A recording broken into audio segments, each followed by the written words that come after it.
అండి. Welcome back to our channel Reena వంటలు. ఈరోజు ఇంకో పర్ఫెక్ట్ కేక్ రెసిపీతో మీ ముందుకైతే వచ్చేసానండి. అది కూడా కుక్కర్‌లో.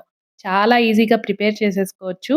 కేక్ చేయడం రాని వాళ్ళు కూడా నేను చెప్పే కొలతలు గనక కరెక్ట్‌గా ఫాలో అయితే ఫస్ట్ టైమ్ చేసినా కూడా పర్ఫెక్ట్‌గా వస్తుంది. అందరి ఇళ్లల్లో అవైలబుల్‌గా ఉండే కుక్కర్‌లో ఈజీగా ప్రిపేర్ చేసేసుకోవచ్చు.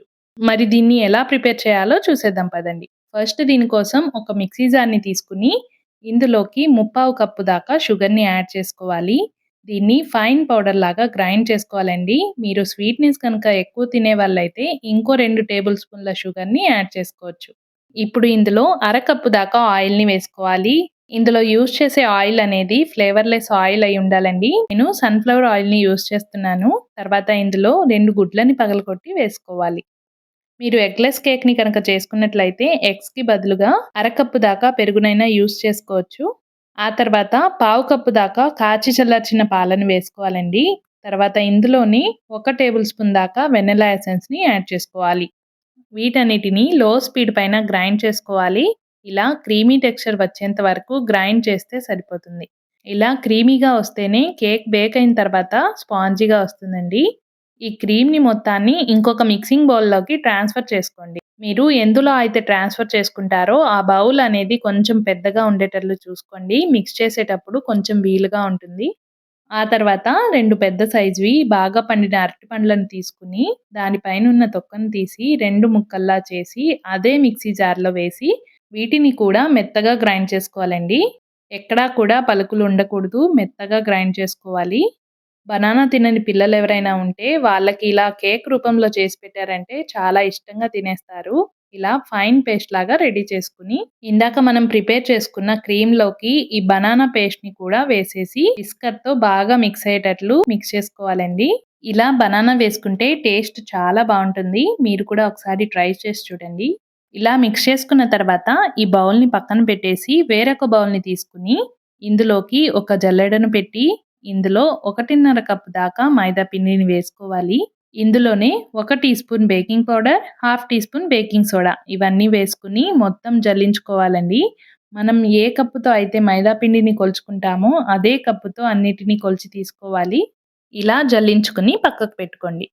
ఈ పిండిని ఇందాక మనం అరటిపండు కలుపుకున్న బౌల్‌లోకి కొద్ది కొద్దిగా వేసుకుంటూ విస్కర్‌తో ఒకే డైరెక్షన్‌లో మిక్స్ చేసుకోవాలి. ఇలా మొత్తం పిండిని కొద్ది కొద్దిగా వేసుకుంటూ మొత్తం మిక్స్ చేసుకోవాలి. ఎక్కడా కూడా ఉండలు కట్టకుండా కలుపుకోవాలి. నేను చెప్పిన క్వాంటిటీస్ అన్నీ కరెక్ట్‌గా ఫాలో అయితే హాఫ్ కేజీ కేక్‌నైతే ప్రిపేర్ చేసుకోవచ్చండి. ఇలా బ్యాటర్ అనేది రిబ్బన్ కన్సిస్టెన్సీలోకి రావాలి.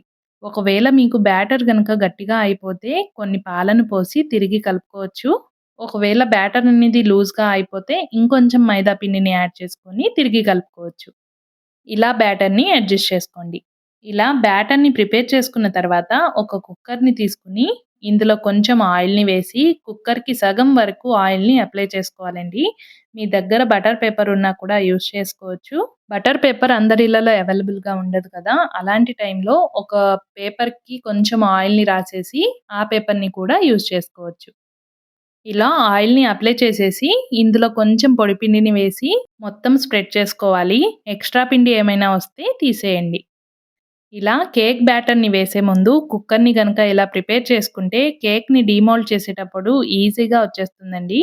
ఆ తర్వాత బ్యాటర్‌ని మొత్తాన్ని ఇందులో వేసి, ఒక టూత్ పిక్‌తో ఇలా వీడియోలో చూపించే విధంగా జిగ్‌జాగ్‌గా చేసుకుంటే, ఎయిర్ బబుల్స్ ఏవైనా ఉన్నా కూడా సెట్ అయిపోతాయి. అలాగే ఒకసారి ట్యాప్ చేసుకొని పైన మీకు నచ్చిన డ్రై ఫ్రూట్స్‌తో కానీ, ట్యూటీ ఫ్రూటీతో కానీ గార్నిష్ చేసుకొని మూతను పెట్టేయండి. అలాగే కుక్కర్ మూతను పెట్టేటప్పుడు ఒక్క విషయం గుర్తుపెట్టుకోండి. పైన విజిల్‌ని తీసేసి ఆ తర్వాత మాత్రమే మూతను పెట్టాలి. దీన్ని బేక్ చేసుకోవడానికి స్టవ్ పైన ఒక యూజ్ చేయని పాన్ ఉంటుంది కదా! అది పెట్టుకొని ముందుగా 5 నిమిషాలు ప్రీహీట్ చేసుకోవాలి. ఆ తర్వాత కుక్కర్‌ని పెట్టి మంటని లో ఫ్లేమ్‌లో ఒక 30 నిమిషాల వరకు బేక్ చేసుకోవాలి. ఇలా 30 నిమిషాల వరకు బేక్ చేసుకున్న తర్వాత స్టవ్‌ని ఆఫ్ చేసేసి మూతను తీసి కేక్ మధ్యలోకి చాకును గుచ్చి చాకు క్లీన్‌గా వస్తే పర్ఫెక్ట్‌గా బేక్ అయినట్లు. ఏదైనా కొంచెం తడిగన తగిలితే ఇంకొక 10 నిమిషాలు బేక్ చేసుకోండి. ఇది కొంచెం చల్లారిన తర్వాత దీన్ని సైడ్స్ మొత్తం ఒక చాకుతో ఫ్రీ చేసుకొని ఆ తర్వాత డీమోల్డ్ చేసుకోండి. కేక్ అనేది ఈజీగా డీమోల్డ్ అయిపోతుందండి. చూడండి కట్ చేసి చూపిస్తాను ఎంత స్పాంజీగా వచ్చిందో. నేను చెప్పిన క్వాంటిటీస్‌తో ఈజీగా హాఫ్ కేజీ వరకు కేక్‌ని ఇంట్లోనే ప్రిపేర్ చేసేసుకోవచ్చు. టేస్ట్ కూడా చాలా బావుంటుందండి. ఇలా పీసెస్‌లా కట్ చేసుకొని పిల్లలకి స్నాక్స్ బాక్స్‌లో కూడా పెట్టి పంపించొచ్చు. మనం ఇంట్లో చేసుకునేదే కాబట్టి షుగర్ కొంచెం తగ్గించి వేసుకొని పిల్లలకి హ్యాపీగా ఇచ్చేయొచ్చు. అంతేనండి. బనానా స్పాంజ్ కేక్ అయితే రెడీ అయిపోయింది. ఈ వీడియో మీకు నచ్చినట్లయితే లైక్ చేసి, సబ్స్క్రైబ్ చేసి మీ ఫ్రెండ్స్‌కి, రిలేటివ్స్‌కి షేర్ చేయండి. ఈ వీడియో మీకెలా అనిపిచ్చిందో కూడా కింద కామెంట్ చేయండి. మరిన్ని ఇలాంటి టేస్టీ అండ్ సింపుల్ రెసిపీస్ కోసం రీనా వంటలు ఛానల్‌ని ఫాలో అవ్వండి. Thank you for watching Reena వంటలు.